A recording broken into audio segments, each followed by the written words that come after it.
नमस्कार दोस्तों, हम आप लोगों के बीच लेकर आए हैं क्लास 10th के जो कि मॉडल पेपर 2 हिंदी का ऑब्जेक्टिव क्वेश्चन आंसर। तो इस वीडियो के माध्यम से देखिए 2024 एग्जाम बोर्ड के लिए। तो देखिए पहला नंबर क्वेश्चन कर रहा है, the rise and fall of the Hindu women किसकी रचना है? Option number A Nalini Bilochan Sharma, option number B Max Muller, option number C Hazari Prasad Dwivedi, option number D है भीमराव अंबेडकर। तो इसका सही आंसर क्या होगा? आप लोग जानते हैं तो कमेंट में बताएं। तो इसका आंसर सही होगा भीमराव अंबेडकर। अगला क्वेश्चन देखिए, सेन साहब की नई मोटर कार किस रंग की है? यानी कि सेन साहब जो मोटर कार खरीदे थे वो किस रंग की थी? ऑप्शन नंबर ए दिया है काला रंग, ऑप्शन नंबर बी है नीला रंग, ऑप्शन नंबर सी है सफ़ेद रंग, ऑप्शन नंबर डी है लाल रंग। तो ये है काला रंग का, ऑप्शन नंबर ए इसका सही आंसर होगा। अगला नंबर क्वेश्चन देखिए, मनुष्य में जो घृणा है जो अनायास बिना दिखाए आ जाती है वह पशु का द्योतक है, और अपने को संयत रखना, दूसरे के मनोभावों का आदर करना मनुष्य का स्वधर्म है। यह पंक्ति किस शीर्षक पाठ की, यानी कि यह पंक्ति किस शीर्षक पाठ की है?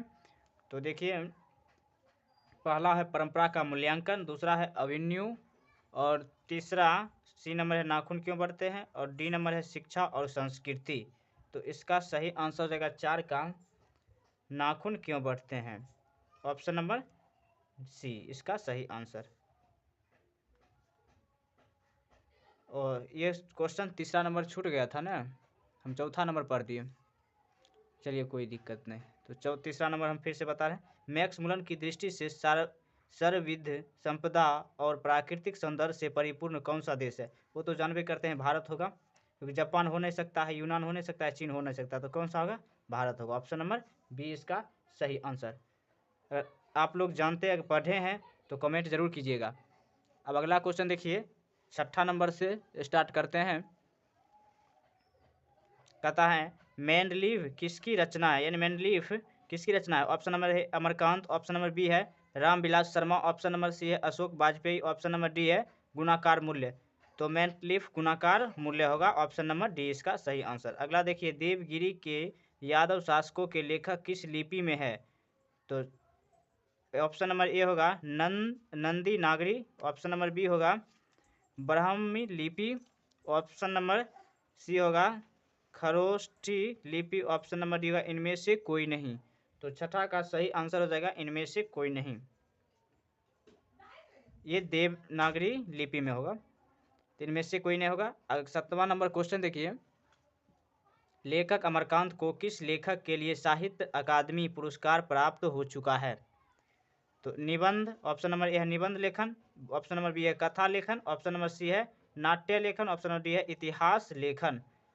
तो 7 का सही आंसर हो जाएगा ऑप्शन नंबर बी कथा लेखन में। कौन सा होगा? कथा लेखन, लेखक अमरकांत है तो कथा लेखक है। अगला देखिए, बहादुर कैसा लड़का था? बहादुर कैसा लड़का था? बदमाश, ऑप्शन नंबर ए था, बी नंबर में शरारती, ऑप्शन डी है हंसमुख और मेहनती, ऑप्शन नंबर डी है कामचोर। तो ये होगा हंसमुख था और मेहनती था, ऑप्शन नंबर डी इसका सही आंसर हो जाएगा।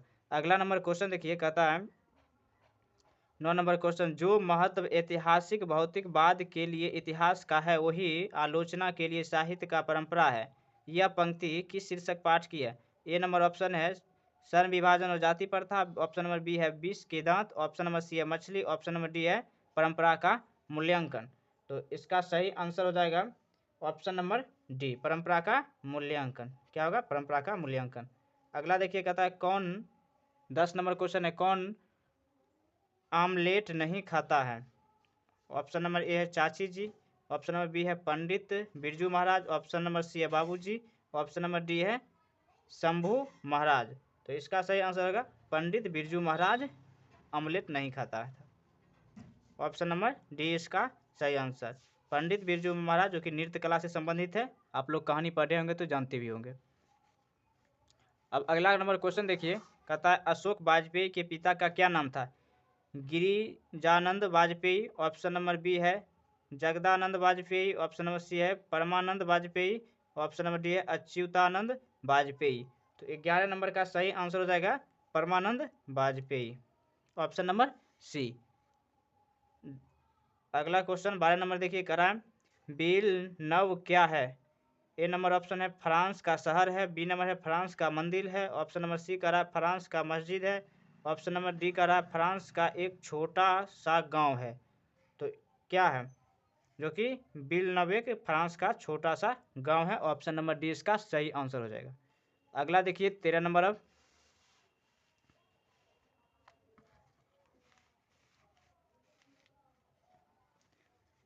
13 नंबर का रहा है, लेखक को गीले कपड़ों में देखकर कौन नाराज हुई? ऑप्शन नंबर ए है माँ, ऑप्शन नंबर बी है दीदी, ऑप्शन नंबर सी है नानी, ऑप्शन नंबर डी है चाची। तो इसका सही आंसर क्या होगा?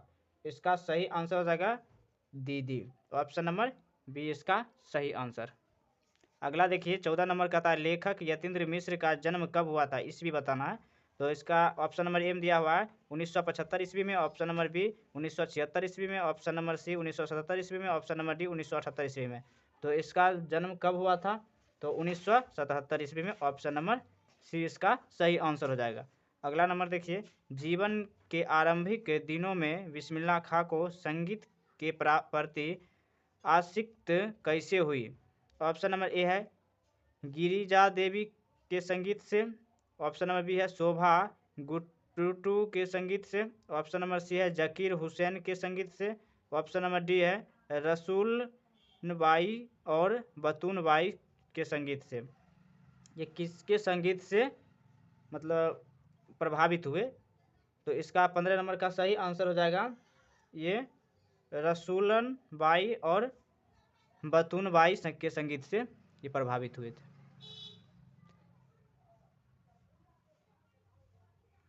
अगला 16 नंबर क्वेश्चन है, काशी किसकी पाठशाला है? ऑप्शन नंबर ए है विद्या की, ऑप्शन नंबर बी है संस्कृत की, ऑप्शन नंबर सी है नाच की, ऑप्शन नंबर डी है गान की। तो 16 नंबर का सही आंसर हो जाएगा संस्कृत की। क्या है? संस्कृति की। काशी जो है संस्कृति की पाठशाला है। अगला है, राष्ट्रपिता महात्मा गांधी का जन्म कब हुआ था? ए नंबर है 1870 ईस्वी, बी नंबर है 1871 ईस्वी, सी नंबर है 1869 ईस्वी, डी नंबर है 1872 ईस्वी। तो ये ऑप्शन नंबर सी हो जाएगा 1869 ईस्वी में जन्म हुआ था। कब हुआ था? 1869 ईस्वी में। अगला देखिए, गांधी जी को महात्मा किसने कहा? ऑप्शन नंबर ए है स्वामी विवेकानंद ने, ऑप्शन नंबर बी है राजा राम मोहन राय ने, ऑप्शन नंबर सी है ईश्वर चंद्र विद्यासागर ने, ऑप्शन नंबर डी है रविंद्रनाथ टैगोर ने। तो इसको महात्मा की मतलब महात्मा गांधी को महात्मा की उपाधि रविंद्रनाथ टैगोर ने दिया था। कौन दिया था? Rabindranath Tagore, option number D इसका सही आंसर है। अब अगला देखिए, करा किसका विवाद शब्द महाभारत पहल प्रस्तुत किया जाने वाला था? ए नंबर है पीटर बुकर का या सोलेटर ब्रांटे का, सी नंबर है जैन ऑस्टिन का, डी नंबर है अल्बर्ट कैमस का। तो इसका सही आंसर हो जाएगा पीटर बुकर, ऑप्शन नंबर ए। 20 नंबर क्वेश्चन कर रहा है, बिरजू महाराज सबसे बड़ा एग्जामिनर या जज किससे समझते हैं? मतलब सबसे बड़ा जज या एग्जामिनर किनको मानते हैं वो? अपनी दीदी को, अपनी अम्मा को, अपनी चाची को, अपनी नानी को? तो वो अपनी अम्मा को मानते हैं, यानी कि मम्मी को, बिरजू महाराज। अगला है, द का उच्चारण स्थान क्या है? द बोलिएगा तो किससे? मुर्दा से बुलाएगा या ओष्ठ से या दंत से या कंठ से? तो द बोलकर आप देखिए, जैसे ही आप द बोलते हैं तो दंत से होता है द, तो दंत यहाँ आएगा, ऑप्शन नंबर सी इसका सही आंसर। और देखिए, निश्चल शब्द का संधि विच्छेद कीजिए। निश्चल शब्द का संधि विच्छेद किया जाएगा तो क्या आएगा? यानी कि निह, निश्चल शब्द का निह जोड़ छल आएगा, निह जोड़ छल। तो ऑप्शन नंबर डी इसका सही आंसर। अगला देखिए इसी प्रकार, अब निम्न में कौन सा शब्द यानी कि निम्न कौन सा यानी शुद्ध शब्द कौन है? तो स्मरण या मैथिली, अनाधिकार या वाहनी। तो देखिए कौन है, यानी कि स्मरण सही है, मैथिली के नहीं, ये नहीं सही है। 23 नंबर का स्मरण नहीं सही, अनाधिकार भी सही नहीं, वाहनी भी नहीं सही, एक मैथिली सही है। अगला है 24 नंबर, देखिए मैं शब्द कौन सा संज्ञा है। मैं जातिवाचक, व्यक्तिवाचक, भाववाचक, समूहवाचक। मैं यानी कि मई जो जनवरी फरवरी में जो मई आता है वो कौन सी संज्ञा है, तो जो व्यक्तिवाचक, मई केवल एक ही नाम है, मतलब महीना का एक ही तो नाम है मई, इसीलिए। अपराध शब्द का कौन लिंग होगा, यानी कि स्त्रीलिंग। ऑप्शन नंबर है स्त्रीलिंग, पुल्लिंग, उभयलिंग और इनमें से कोई नहीं। तो अपराध का कौन सा लिंग होगा, तो अपराध का पुल्लिंग हो जाएगा, ऑप्शन नंबर 20 का सही आंसर। अगला कहता है कपूर शब्द क्या है, तत्भव है, देशज है, तत्सम है, विदेशज है। तो कपूर जो है यानी कि कपूर ये तत्सम शब्द है, कपूर तत्सम शब्द है।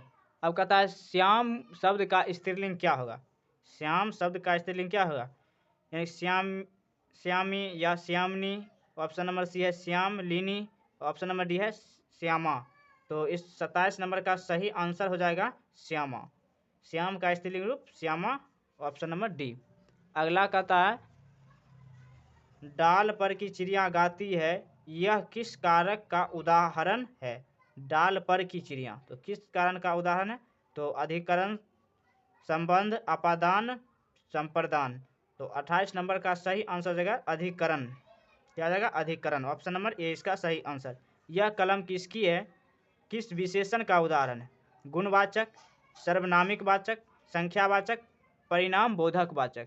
तो इसका सही आंसर क्या होगा, तो इसका सही आंसर हो जाएगा सर्वनामिक वाचक, ऑप्शन नंबर 20 का सही आंसर। अगला क्वेश्चन अब देखिए 30 नंबर से।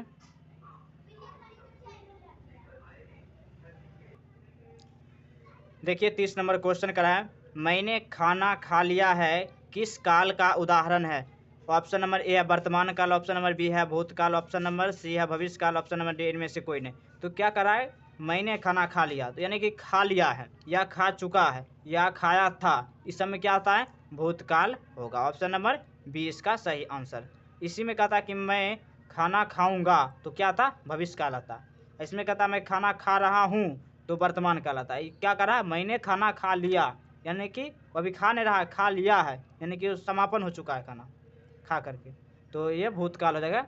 अगला देखिए करा है पुष्प, पुष्प शब्द क्या है, तत्सम है, ऑप्शन नंबर ए तत्सम, ऑप्शन नंबर बी तत्भव, ऑप्शन नंबर सी देशज, ऑप्शन नंबर डी विदेशज। तो क्या होगा तत्सम हो जाएगा, पुष्प तत्सम शब्द है। 32 नंबर क्वेश्चन देखिए, कहता है ऐसे शब्द जो यौगिक तो होते हैं पर अर्थ का विचार से अपने सामान्य अर्थ को छोड़कर किसी परंपरा से विशेष अर्थ के परिचायक हैं, क्या कहलाते हैं।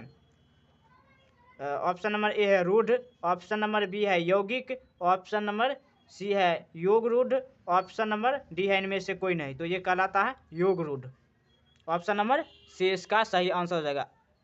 अगला है त्यागी शब्द का प्रत्यय क्या होगा।